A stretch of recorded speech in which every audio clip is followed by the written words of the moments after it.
Good evening, ladies and gentlemen, and welcome to your news edition. These are the headlines. President of the Republic, Abdelmajid Tebboune, orders new water treatment stations in Taman Rasset and Tindouf and stresses faster drinking water distribution and dam monitoring during a meeting of the Council of Ministers.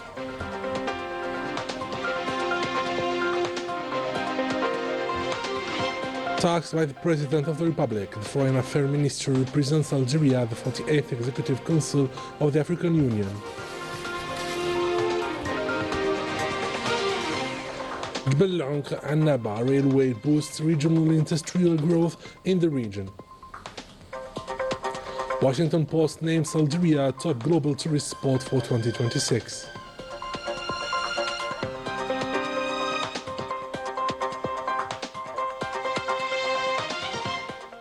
Welcome back.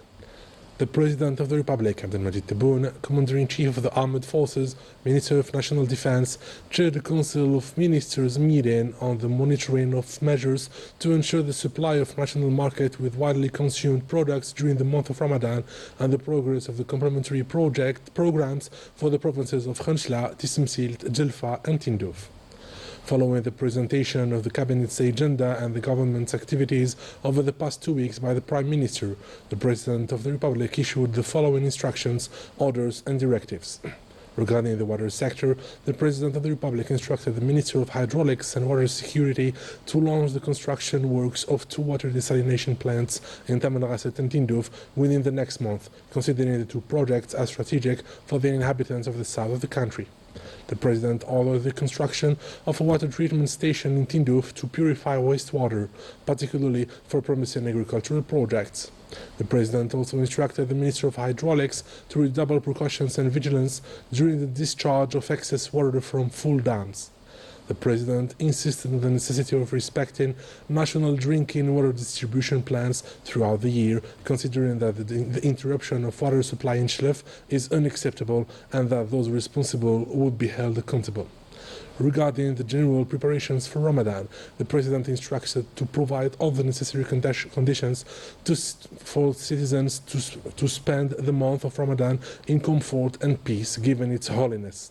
He ordered to double the government's responsiveness so that it may be positive and effective. The President noted the abundance of various products, insisting on the necessity of keeping affordable prices.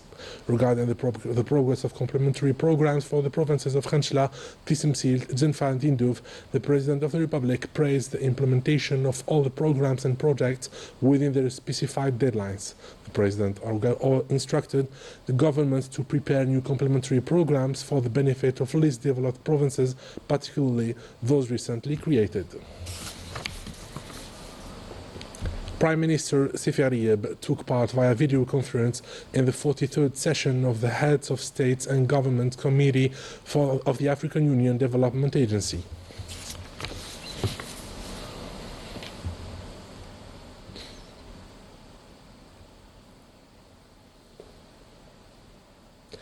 Tasked by the President of the Republic, State Minister for Foreign Affairs, National Community Abroad and African Affairs, Ahmed Attaf, arrived in Addis Ababa to take part in the 48th session of the African Union Executive Council on the 11th and 12th of February. This ministerial meeting is a preparation for the African Union Summit scheduled for the 14th and 15th of February. Several issues will be discussed, notably those related to the mutual African work in facing the most important political, security and development challenges. On the sideline, the State Minister will hold bilateral talks with several African counterparts. The Minister of Justice and Seals Keeper, Lotfi Boujma'a, received the Minister of Justice and Constitutional Affairs of the Federal Republic of Somalia, Ma'alim Mahmoud Sheikh. 2 parties signed the Memorandum of Understanding on legal and judicial cooperation and insisted on the importance of reinforcing the collaboration in judicial management legislation and training. We'll listen.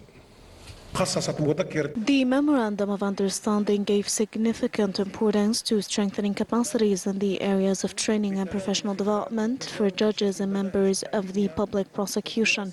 It will enable both parties to exchange expertise and experience regarding the pedagogical and academic programs of institutes and schools responsible for the training of judges, prosecutors, and relevant personnel. The memorandum also aims to establish joint mechanisms that contribute to the development of this field. Somalia attaches great importance to drawing on Algeria's pioneering experience in the field of justice. In light of the accumulated expertise and successful models Algeria possesses in judicial administration, training, and legislation, this experience represents a genuine added value to national efforts aimed at rebuilding and developing the judicial system. حقيقية لجهودنا الوطنية الرامية إلى إعادة البناء وتطوير قطاع العدالة.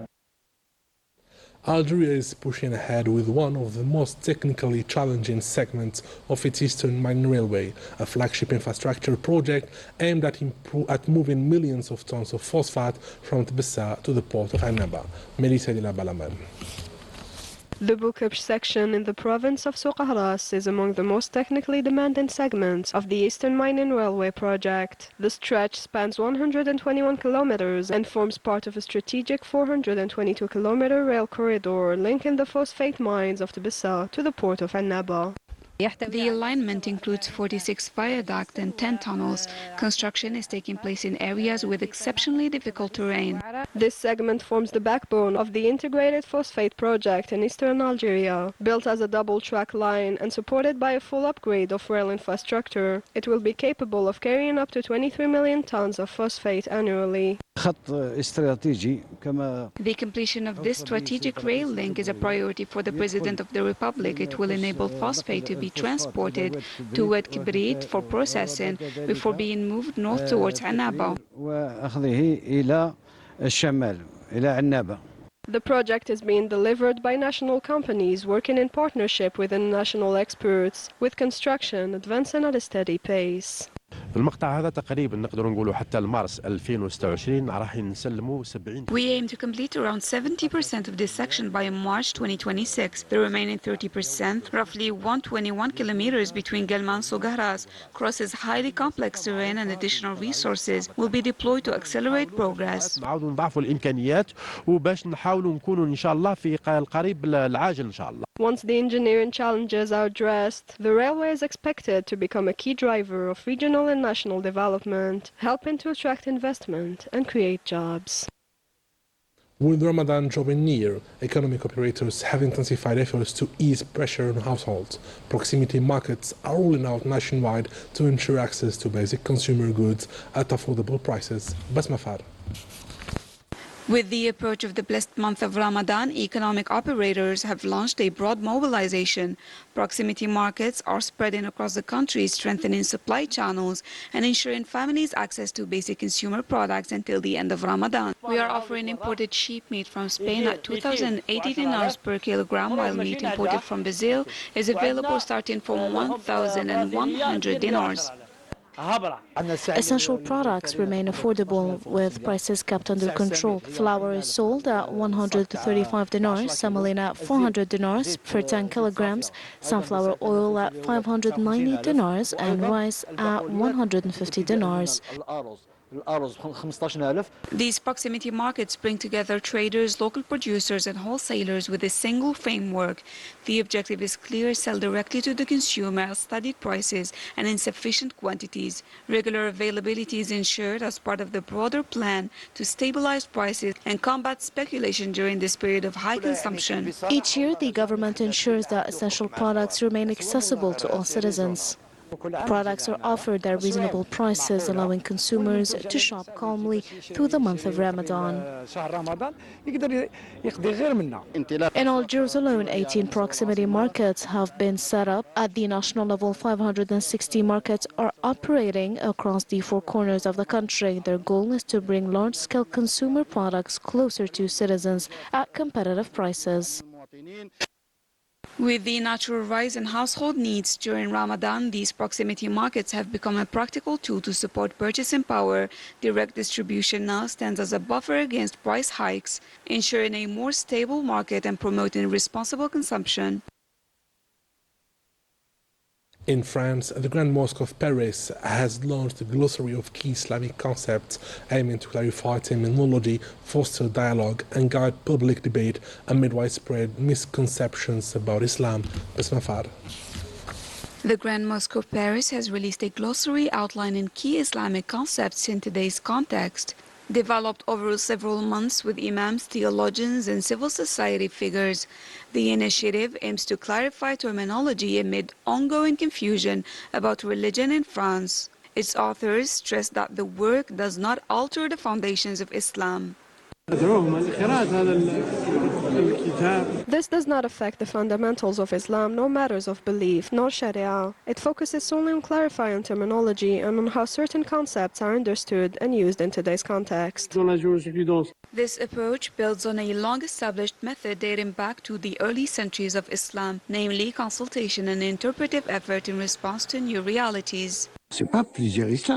There are not multiple Islams. From the very beginning, Islam has encompassed diversity of profiles and diversity in the way faith is lived, both in belief and in the pursuit of excellence. Islam is a religion structured around three core dimensions: Islam, faith, and excellence. In other words, law, belief, and moral excellence. Diversity of understanding has always existed, particularly through the different legal schools or madahib. Throughout Islamic history, more than 52 legal schools emerged. In medieval Algeria, the city of Tlemcen alone taught 17 madahib.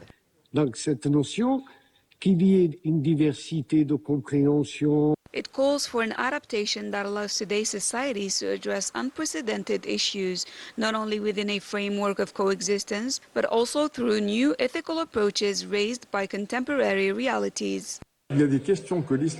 Islam raises questions that are shared with other religions. Take, for example, the status of the embryo or end-of-life issues, such as opposition to euthanasia or assisted suicide. The challenge of reforming Islamic thought on these matters is similar to the questions faced by other religions. In any case, it is a tool that will allow those who are targeted by so-called politicians to respond with knowledge and facts. They will have arguments to show politicians who try to campaign at the expense of Muslims and Islam that they are mistaken, and to present the reality of the situation. Qui vont vouloir faire leur campagne sur le dos des musulmans et de l'islam. Designed as a reference work, this glossary reflects a spirit of transmission and responsibility. Leading religious institutions, including Al-Azhar University and Zaytuna, also contributed to the discussions that shaped its content. In a context where words about Islam often spark tension, the Grand Mosque of Paris has chosen knowledge, precision, and dialogue to inform public debate. The Naval Forces Command organized at the level of the Western Maritime Front in the Second Military Region a demonstration exercise entitled Assistance to a Vessel in Distress and Combating Maritime Pollution. Details with Melissa Kabesh.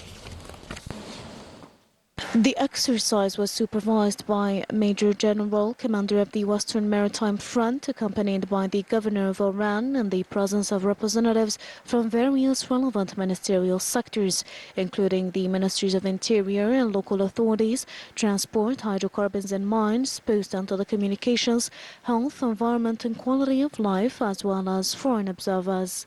The exercise aims to test the level of readiness and coordination between military and civilian structures during assistance operations for vessels in emergency situations and in combating marine pollution. It also seeks to strengthen the field expertise acquired by naval force units.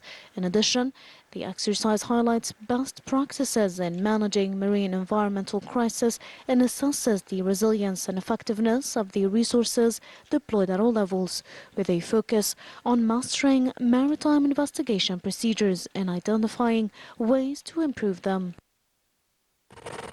In northern Morocco, families hit by recent floods say that they are now facing evictions, empty shops and power cuts, as residents accuse authorities of turning a blind eye towards their living conditions. Melissa Balaman. Moroccans are still seething. Their anger reflects the depth of their despair at what they see as the Makhzen's open contempt, as authorities press ahead with evictions, despite the recent floods that battered the country's north.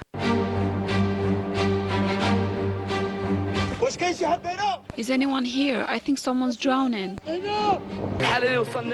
Look at the state we're in. We're in shock. No work, no schooling, nothing. We suffer from a lack of infrastructure. A little rain is enough to cause flooding. Because of the floods, we couldn't take our exams.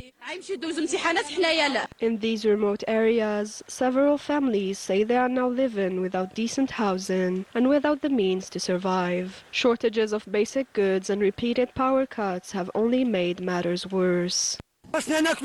All we want is to eat. We're starving. You go to the grocery store, there's nothing. There isn't even flour and people are getting sick. No butane gas, no food supplies. There's a serious shortage. No oil, no sugar. Even the electricity has been cut. Shops are empty.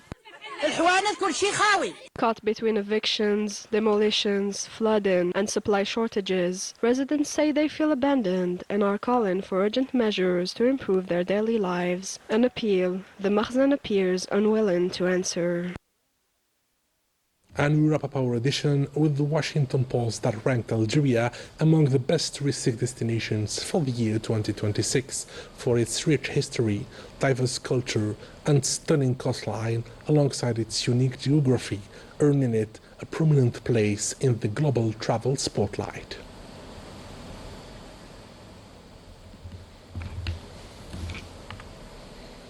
And with this, we come to the end of our edition. Ladies and gentlemen, thank you for being with us. Have a good night.